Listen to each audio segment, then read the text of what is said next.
Himani coaching centre में आप सभी का स्वागत है। हिमानी कोचिंग सेंटर में हम प्रतिबद्ध हैं कॉन्सेप्ट्स को सिंप्लीफाई करने के लिए, ताकि आप सभी लोगों का कॉन्फिडेंस एम्प्लीफाई हो। आज की सीरीज है लाभ और हानि के ऊपर। सरकारी नौकरियों में जो प्रश्न पूछे जाते हैं, इस पे हम एक सीरीज पहले भी बना चुके हैं। यदि आपने वह नहीं देखी है तो उसका डिस्क्रिप्शन में लिंक दिया गया है। कृपया वह सीरीज को भी जरूर देखें, और पुरानी वीडियोस जो हमने बना रखी हैं उसका लिंक भी दिया गया है। यदि आप यह वीडियो पहली बार देख रहे हैं तो कृपया चैनल को सब्सक्राइब करें और बेल बटन को दबाएं, ताकि आप लोगों को रेगुलर अपडेट मिलते रहे। तो आइए बढ़ते हैं अपने 6 सवाल बेमिसाल सीरीज पर। पहला प्रश्न है, एक थोक व्यापारी 5% के लाभ पर खुदरा व्यापारी को एक जैकेट बेचता है, और खुदरा व्यापारी 10% के लाभ पर ग्राहक को इसे बेचता है। यदि ग्राहक ने 4,158 रुपए का भुगतान किया तो थोक व्यापारी का लागत मूल्य क्या था।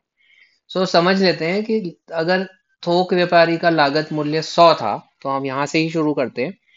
तो 5% का लाभ मतलब उसने 105 रुपए में जैकेट को बेचा।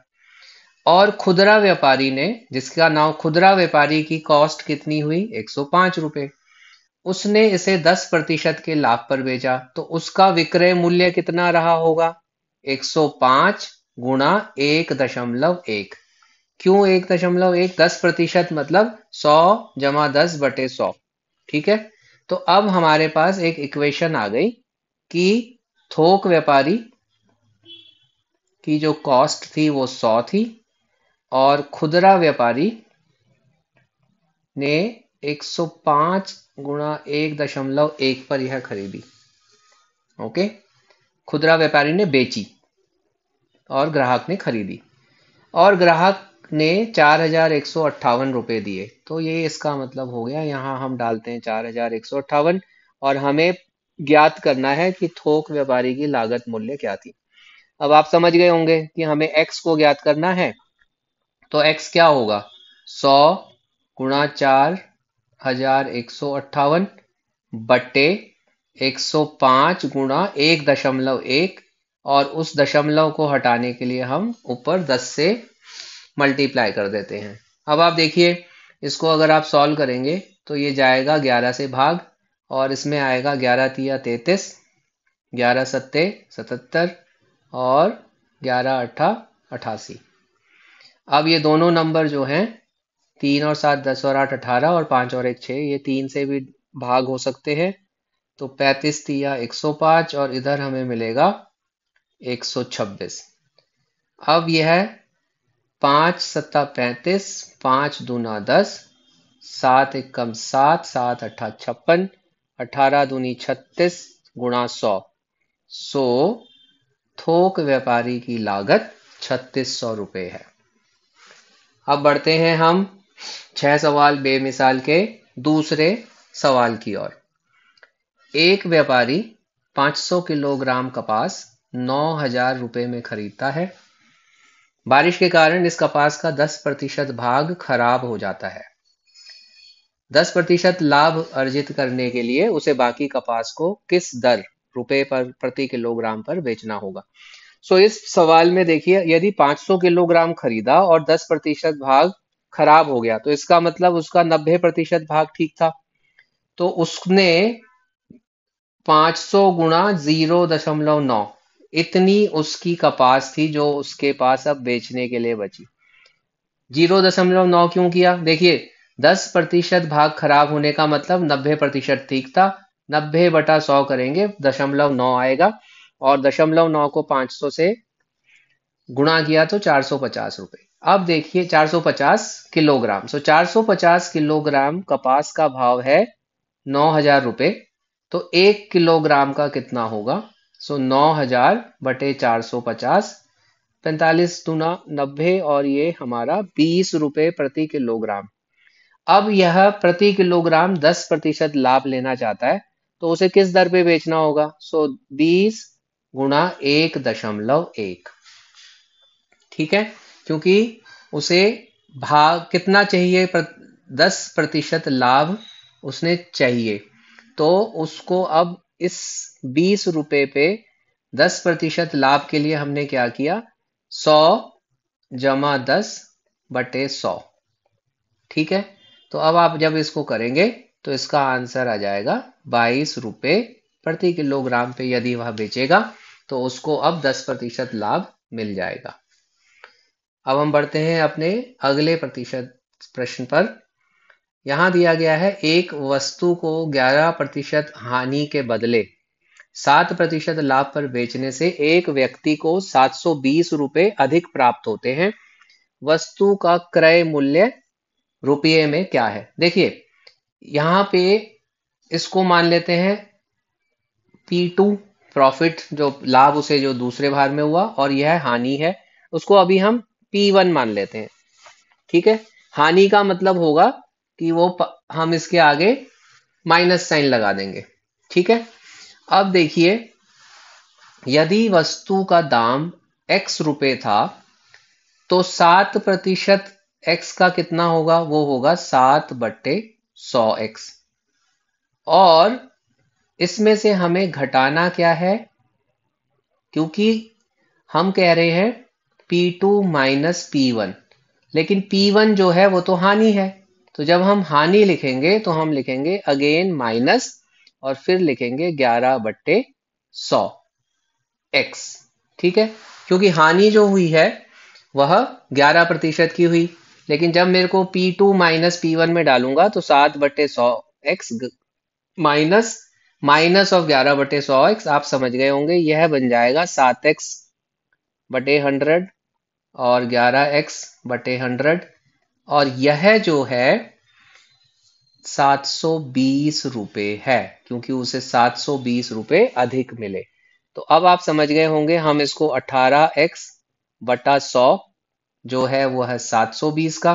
तो अब हमारे पास 720 गुणा 100/18, 18×4 = 72, 40 × 100, 4000 रुपए क्रय मूल्य है उस वस्तु का।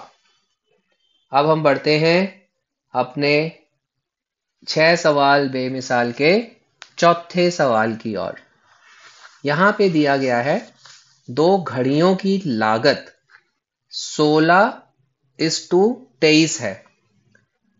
पहली घड़ी की लागत 10% बढ़ जाती है और दूसरी की 477 रुपए बढ़ जाती है। अब दोनों घड़ियों की लागत का अनुपात 11:20 है। सो दूसरी घड़ी की प्रारंभिक लागत रुपये में कितनी थी? सो देखिए, जहां भी अनुपात दिया जाता है वहां हमें एक कांस्टेंट लेना होता है, तो हम इसको मान सकते हैं कि चलो दोनों घड़ियों की कीमत 16x और 23x थी। अब पहली घड़ी की लागत 10% बढ़ जाती है, तो इसका मतलब क्या हुआ, 16x गुणा 1.1, क्योंकि जब 10% से बढ़ी तो उसका मतलब हुआ 1.1। सो अगर आप ये करेंगे तो 16 एकम 16, 16 एकम 16 और 1 17, सो 17.6x हो गया पहली घड़ी का दाम। दूसरी घड़ी का दाम इन्होंने रुपये में दिया है, तो वह बढ़ गया 477 से। और अब जो अनुपात है वह 11:20 है। तो आइए अब इसको यहाँ पे लिख लेते हैं। तो अब हमारे पास आएगा 17.6x बटा 23x जमा 477, जो कि इक्वल है 11/20 के। अब हमें क्या करना है, आइए इसको क्रॉस मल्टीप्लाई करें और आंसर को देखें क्या आएगा। तो एक क्षण के लिए हम इसको छोटा कर देते हैं और अब हम करते हैं इस प्रश्न का हल। सो यह हो जाएगा 17.6x गुणा 20, जो कि हो जाएगा 11 गुणा 23x प्लस 477। ठीक है, ये 477 है। सो अब इसको भाग जब मल्टीप्लाई करेंगे, 2 छिका 12, 2 सते 14 और 1 15, सो ये बन गया 352x। और इधर हो गया 11 तिया 33, 11 दूनी 22, 253x। और जमा 11 × 477। तो अब देखिए ये हो जाएगा 352x घटा 253x, जो कि है 11 × 477 के। अब देखिए 12 में से 3 गया 9, और इधर हमारा हो गया 14 में से 5 गया 9, सो 99x हो गया 11 × 477 के। तो x जो है 11 × 477/99। सो 11 निम 99, 9 पंजा 45 और 9 तिया 27। तो इस प्रकार जो हमें x है, हमें x मिल गया 53। लेकिन हमें क्वेश्चन क्या है, दूसरी घड़ी की प्रारंभिक लागत बतानी है। तो दूसरी घड़ी की लागत थी 23x। तो अब हम क्या करेंगे, अब हमें करना है 23 × 53। ठीक है। सो आप इसको डायरेक्ट भी कर सकते हैं, या आप इसे ऐसे भी लिख सकते हैं 3 + 20 × 3 + 50, और x जमा a गुणा x जमा b का जो रूल होता है वो क्या होता है, x² जमा a जमा b times x plus a into b। सो यहाँ पे x की जगह है 3, सो 3 का तो हो जाएगा स्क्वायर, तो वो बन जाएगा 9, और 20 और 50 बन गया 70 गुणा 3 क्योंकि x, और 20 इंटू 50 हो जाएगा 1000। ओके, ये एक तरीका है फास्टर करने का। आप यदि गुणा करना भी चाहें तो भी कोई गलती नहीं होगी। अब हमारा आंसर आ जाएगा 219 जमा 1000, सो 1219 रुपए। ठीक है। अब हम बढ़ते हैं अपने अगले सवाल की ओर। यहाँ पे बोला जा रहा है यदि मोबाइल फोन रुपए p की दर से बेचा जाए तो 12% का लाभ होता है, और यदि Q पर बेचा जाए तो 100% की हानि होती है, और Q/P मालूम करना है। तो ये तो बड़ा आसान सवाल है। यहाँ पे हम मान लेते हैं कि वस्तु का जो लागत मूल्य था वह 100 था। तो P क्या होगा, 12% का लाभ मतलब 112, और Q क्या होगा, हानि 100 में से 4 घटाइए। अब हमें क्या करना है, Q/P। सो कर लेते हैं 96/112। यदि आप 16 का पहाड़ा जानते हैं तो 16 × 96, 16 सत्ते, तो ये 6/7। नहीं जानते हैं तो आप इसको फैक्टर करते करते इस आंसर पे पहुंच जाएंगे। अब हम आते हैं अपने 6 सवाल बेमिसाल के अंतिम सवाल की ओर। यहाँ पूछा जा रहा है यदि एक वस्तु के लाभ और विक्रय मूल्य के बीच 1:5 का अनुपात है, तो उस वस्तु के विक्रय मूल्य और लागत मूल्य के बीच अनुपात क्या है।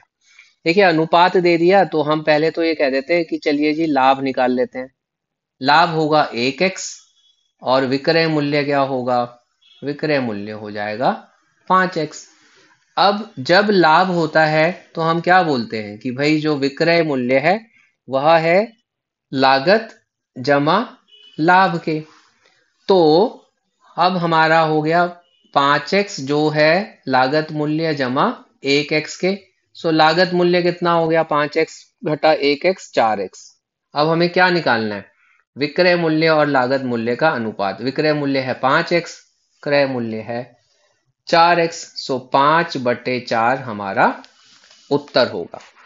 तो साथियों, मैं उम्मीद करता हूं कि आपको काफी कुछ सीखने को मिला होगा, और हमारी यह सीरीज 6 सवाल बेमिसाल आप लोगों के एग्जाम्स प्रिपरेशन में आपकी काफी मदद कर रही है। आप सभी से विनम्र निवेदन है, कृपया वीडियो को अधिक से अधिक लोगों में शेयर करें, और सब्सक्राइब करें यदि आप पहली बार इस चैनल से जुड़ रहे हैं, और बेल बटन को प्रेस करिएगा।